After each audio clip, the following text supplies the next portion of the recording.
Brigjen Sugandi dan Kolonel Sugondo saat menerima para tokoh G30 SPKI. Seperti apa ceritanya? Simak kisah yang akan diulas dalam video ini. Dikutip dari buku Mendung di Atas Istana Merdeka yang ditulis Atmaji Sumarkijo. Setelah gerakan 30 September gagal, para pentolannya diburu tentara Angkatan Darat. Satu persatu mereka pun tertangkap, lalu dijebloskan ke dalam penjara. Nah, perwira yang pernah memeriksa para tokoh G30 SPKI itu diantaranya adalah Kolonel Sugondo dan Brigjen Suparjo. Brigjen Sugandi tak lain adalah mantan ajudan Presiden Soekarno. Dalam kesaksiannya, Kolonel Sugondo mengungkapkan bahwa selama dia memeriksa para tokoh G30 SPKI, saat memeriksa Soedisman punya kesan tersendiri. Pemeriksaan Sugondo sendiri terbilang unik. Dia memeriksa tidak dengan cara menggertak, apalagi disertai kekerasan. Tapi, tokoh G30 SPKI yang diperiksanya diajak berdiskusi santai. Nah, kata Sugondo dari sejumlah tokoh PKI yang pernah diajaknya berdiskusi, yang paling pandai justru Soedisman. Menurut Sugondo, Soedisman ini benar-benar seorang tokoh die-hard komunis sampai detik-detik terakhir. Sependapat dengan kesan G.J. Parker yang mengikuti hampir seluruh persidangan Soedisman. Sugondo juga mengatakan bahwa forum-forum pengadilan yang berlangsung terbuka telah dimanfaatkan oleh Soedisman untuk melancarkan propaganda politiknya. Tidak salah ketika Aidit langsung menunjuk Soedisman untuk menjadi semacam kertaker ketua CCPKI. Saat ia melarikan diri ke Yogyakarta pada tanggal 2 Oktober tahun 1965, tulis Atmaji Sumarkijo dalam bukunya. Ketika pertama kali ditangkap, menurut Atmaji Sumarkijo dalam bukunya, secara tegas Soedisman mengatakan bahwa dia tidak mau berbicara. Berbagai taktik dipergunakan untuk memaksanya berbicara, tetapi selalu gagal.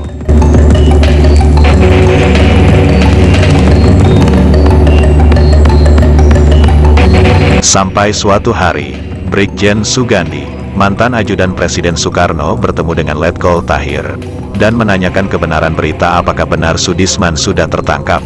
Tahir yang merupakan perwira di tim pemeriksa pusat, TPRPU, membenarkan hal itu. Jenderal Sugandi pun minta untuk dipertemukan dengan Soedisman, karena mereka dahulu berteman baik di masa sekolah di Yogyakarta dahulu. Rupanya ketika itu Soedisman sudah mendengar kalau banyak rekannya dari PKI Gaya Baru di Blitar Selatan telah ditembak mati. Menurutnya, karena itulah jika ia bicara pun akan percuma saja, karena ia akan ditembak mati juga. Menurut cerita Tahir, Jenderal Sugandi berhasil meyakinkan Soedisman kalau rekan-rekannya yang mati itu karena disergap dalam operasi militer dan tertembak dalam kontak bersenjata, mereka bukan mati ditembak begitu saja oleh aparat keamanan. Setelah diyakinkan, barulah Soedisman mau berbicara dengan para pemeriksa. Tetapi, menurut Atmaji Sumarkijo, membuka diskusi yang berbobot dengan Soedisman tidaklah mudah. Soal ini, Kolonel Sugondo punya cerita. Suatu hari Sugondo membawakan sebuah majalah edisi Newsweek yang kebetulan memuat artikel tentang terpecahnya para tokoh PKI.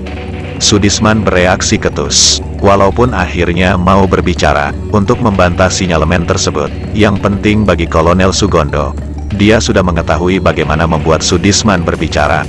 Setiap kali Sugondo bertemu, ia selalu membawa bahan-bahan bacaan, entah itu koran, majalah atau buku. Meskipun demikian, tidak berarti diskusi-diskusi itu berjalan dengan mudah. Menurut pengalamannya, dari 1 jam berbicara, 3/4 adalah pembicaraan satu arah dari Soedisman mengenai semua apa yang diyakininya sebagai kebenaran. Bahkan sesekali, ia melakukan provokasi terhadap lawan-lawan politiknya seperti tentang Jenderal Nasution dan Jenderal Soeharto. Walaupun demikian, diskusi-diskusi itu tetap saja tidak bisa mengurangi hukuman mati yang ditetapkan untuknya.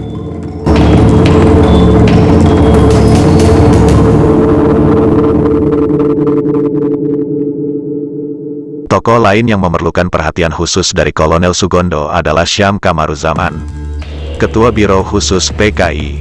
Syam sebenarnya seorang yang tertutup, sehingga percakapan sering harus dimulai oleh Sugondo. Topik yang menarik adalah membicarakan mengenai peran Biro Khusus itu sendiri. Lebih-lebih karena Syam merasa bahwa kegagalan gerakan 30 September telah dibebankan kepada Biro Khusus dan dirinya.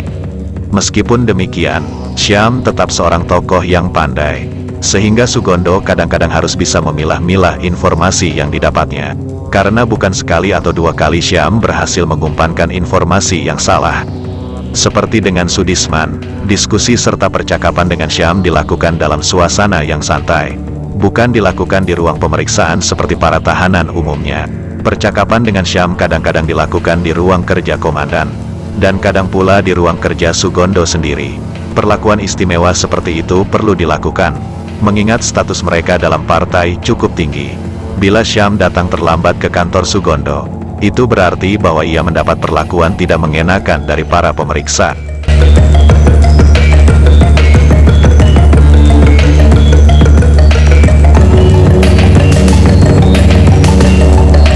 Berdasarkan pengalaman Sugondo, tidak semua tokoh PKI melakukan gerakan tutup mulut, GTM, atau sulit berbicara.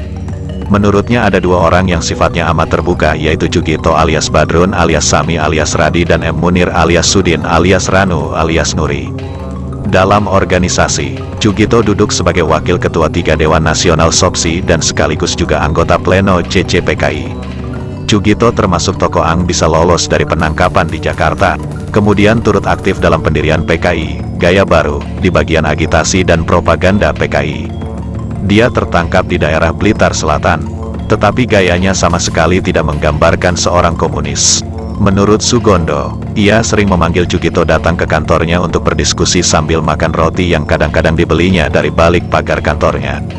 Banyak rahasia partai dan informasi penting lainnya bisa keluar dari mulutnya, tetapi sebagian besar pengakuan itu terungkap begitu saja tanpa disadarinya. Sugondo sendiri juga mengakui, jika ia banyak mempelajari sifat-sifat organisasi PKI dan para tokohnya dari Jugito. Sementara itu, dalam organisasi, Munir adalah ketua Dewan Nasional SOPSI. Pria berdarah Madura itu melarikan diri dari Jakarta dan berpindah-pindah tempat, sampai ia dan teman-temannya menemukan wilayah Blitar Selatan yang paling cocok dijadikan basis organisasi. Dalam organisasi PKI di Blitar Selatan, Munir menjabat sebagai anggota Politbiro sekaligus kepala Departemen Perjuta. Seperti halnya Jugito, ia adalah orang yang enak diajak bicara, tidak menyembunyikan sesuatu sehingga banyak hal yang bisa didapatkan oleh Sugondo. Ketika pernah ditanyakan kepada Munir, dari mana istilah Dewan Jenderal itu datang? Dengan enteng Munir mengatakan bahwa itu hanya istilah saja. Dulu di daerah-daerah ada Dewan Kolonel, ujarnya. Logisnya di Jakarta tentu saja ada Dewan Jenderal. Meskipun Munir juga tidak ingat betul siapa yang mula-mula mempergunakan istilah ini. Tetapi semua setuju nama itu menjadikan isu sentral untuk menggoyahkan kedudukan TNI AD di hadapan Bung Karno.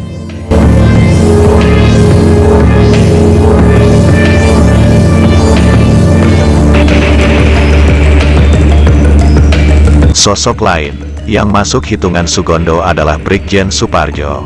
Di antara para pemimpin militer gerakan 30 September, Suparjolah yang dianggap Sugondo paling menyenangkan.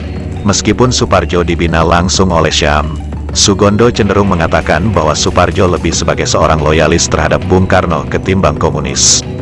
Pendapat ini keluar setelah Sugondo berdiskusi cukup lama dengan mantan Panglima Tempur di Kalimantan Barat itu secara cukup intensif. Kadar komunisnya belum mendalam, ujar Sugondo. Sedangkan pemimpin formal gerakan 30 September, Letkol Untung Syamsuri malah sama sekali tidak meninggalkan kesan yang mendalam. Menurut Sugondo, sebelum ia berbicara dengan Untung, ia sempat membaca hasil tes psikologinya. Hasilnya menunjukkan bahwa Letkol Untung bukan orang yang pintar. Walaupun oleh Syam, ia diangkat menjadi komandan gerakan, dengan kedudukan di atas Brigjen Suparjo. Tetapi menurut kesan Sugondo, Untung hanyalah menjadi boneka belaka. Makanya saya heran, di luar negeri ada yang mencoba menyamakan Untung dengan Gamal Abdel Nasser, pemimpin revolusi Mesir. Jelas kualitas mereka kan amat berbeda, kata Sugondo. Menurut Atmaji Sumarkijo, Letkol Untung adalah tokoh militer pertama yang dibawa ke mahkamah militer luar biasa. Ex-komandan Batalion 1 Resimen Cakrabirawa ini diadili pada Februari tahun 1966 dan dijatuhi hukuman mati. Demikian juga Brigjen Suparjo, dia juga dihukum mati.